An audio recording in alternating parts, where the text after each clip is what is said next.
आज Karachi stock market का आगाज ग्रीन जोन के साथ हुआ और सबसे अच्छी बात यह कि कराची स्टॉक मार्केट एक दफ़ा भी आज रेड स्केल पर ट्रेड नहीं हुई। बड़ी खुशाइन बात है। स्टॉक ब्रोकर्स का एतमाद बहाल हुआ और बड़े हमने अरसे के बाद देखा कि कराची स्टॉक मार्केट के अंदर पोजीशन 47,000 की हुई KCR 20 इंडेक्स की, और आज के दिन 100 इंडेक्स 47,400 तक गया और तकरीबन 700 पॉइंट्स का इसमें इजाफा देखा गया। इतनी ज़बरदस्त तेज़ी की वजूहत क्या है? आज स्टॉक मार्केट ने तकरीबन 47,000 का हदफ अबूर किया तकरीबन 15 महीने के बाद, और 45 करोड़ शेयर्स का इसमें तकरीबन वॉल्यूम हुआ। ये भी मोर देन 1.5 साल के बाद ये वॉल्यूम जो है अचीव हुआ है।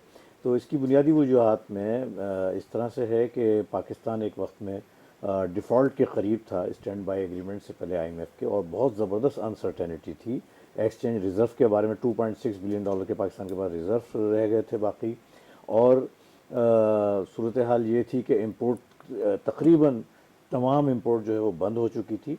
एंड उस वक्त जो है पाकिस्तान ने IMF के साथ स्टैंड बाय एग्रीमेंट 9 महीने का साइन करा $3 बिलियन का, और ये वो एक टर्निंग पॉइंट था, क्योंकि IMF की ट्रांजैक्शन साइन होने के बाद जो बायलैटरल और मल्टीलैटरल एग्रीमेंट्स के तहत पाकिस्तान को पैसे मिलने थे सऊदी अरब से, UAE से, कतर से, चाइना से, वो तमाम डोनेशंस जो है पाकिस्तान को मिले, और पाकिस्तान के रिज़र्व बढ़ते बढ़ते आज टोटल तकरीबन $14 अरब से भी ज़्यादा हो चुका है, और पाकिस्तान डिफ़ॉल्ट के ख़तरे से बहुत दूर जा चुका है। ये सबसे पहली बुनियादी वजह थी। इसके अलावा स्टॉक मार्केट के हवाले से और भी बहुत सी खबरें हैं। मसलन सर्कुलर डेट के बारे में IMF का बड़ा सख्त स्टांस है कि इसको ख़त्म करा जाए, और सर्कुलर डेट का मतलब है अगर सर्कुलर डेट ख़त्म हो जाता है तो E&P सेक्टर यानी ऑयल सेक्टर, जिसके अरबों रुपए जो है मुख्तलिफ जगहों पर फंसे हुए हैं, वो उसे वापस मिल जाएंगे, और वो बड़े अच्छे डिविडेंड भी दे सकते हैं, वो एक्सपेंशन पर जा सकते हैं, अपनी कंपनियों को इस्टेब्लिश कर सकते हैं। तो उन तमाम कंपनियों पर मुसलसल तेज़ी का रुझान जारी है,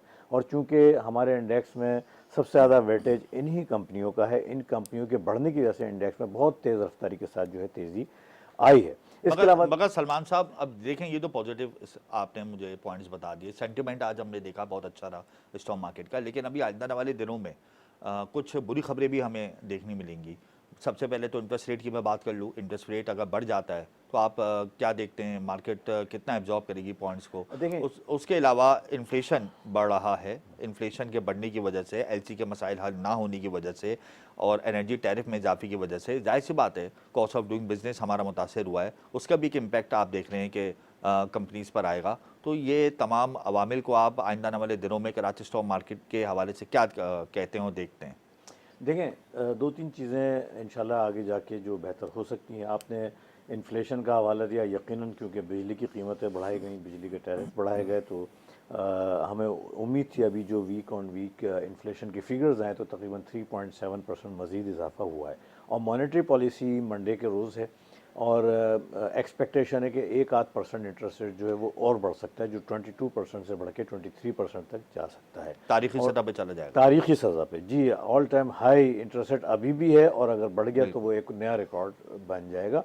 और इंटरेस्ट रेट जो है, ये समझ लें कि हमारी मईशत का एक बुनियादी पहलू है। तमाम इंडस्ट्रीज़ जो लेवरेज पर होती हैं, टेक्सटाइल इंडस्ट्री, स्टील इंडस्ट्री, बल्कि तमाम पाकिस्तान जो है उस पर मुतासिर होता है, और पाकिस्तान के कर्ज़ों का हजम भी बहुत ज़्यादा बढ़ जाता है जो पाकिस्तान ने डोमेस्टिक लोन्स लिए हुए हैं। गर्दिशी कर्जे तो तकरीबन हमारी 200 रिकॉर्ड सतह पे आ गए हैं।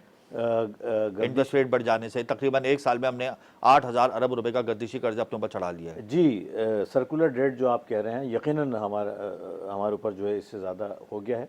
अब मॉनेटरी पॉलिसी मंडे को है, जी। और इसमें 1-8% बढ़ने की उम्मीद है। 1% बढ़ने का मतलब होता है तकरीबन 200 अरब रुपए कम अज़ कम और आपके कर्ज़ों में इजाफा होना। तो बिल्कुल। ये सूरत हाल है, लेकिन जो पॉजिटिव साइड है वो ये है कि क्रॉप्स जो हैं इंशाल्लाह इस दफ़ा बम्पर क्रॉप्स होने की उम्मीद है, कॉटन की, वीट की, शुगर की। और चूँकि हमारा जो क्राइसिस शुरू हुआ था तो वो हमारी जब फ्लड आया था तो तमाम क्रॉप्स ये बह गई थी, और हमें ये इंपोर्ट करना पड़ी थी।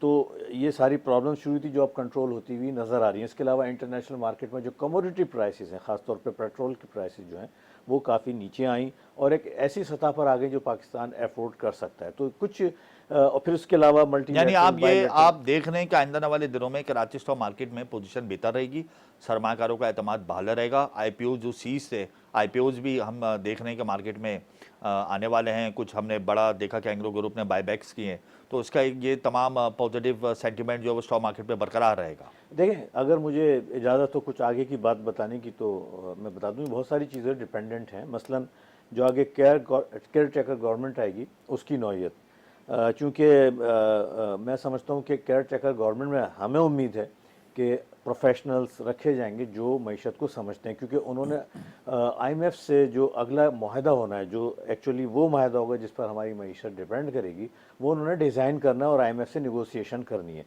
तो अफसोस के साथ कहना पड़ता है कि मौजूदा जो सियासी लॉट है, इसमें तो कोई कैपेबिलिटी नज़र नहीं आती कि वो इस तरह की जो है काम वो कर सके, पाकिस्तान को इस माशी बहरान से निकाल सके। तो हम देखेंगे अगर केयर टेकर हुकूमत अच्छे लोगों की आ जाती है और वो मईशत पे अच्छे फैसले करते हैं तो यकीनन इस बात का इम्कान है कि स्टॉक मार्केट जो है वो मुसलसल ऊपर जाएगी।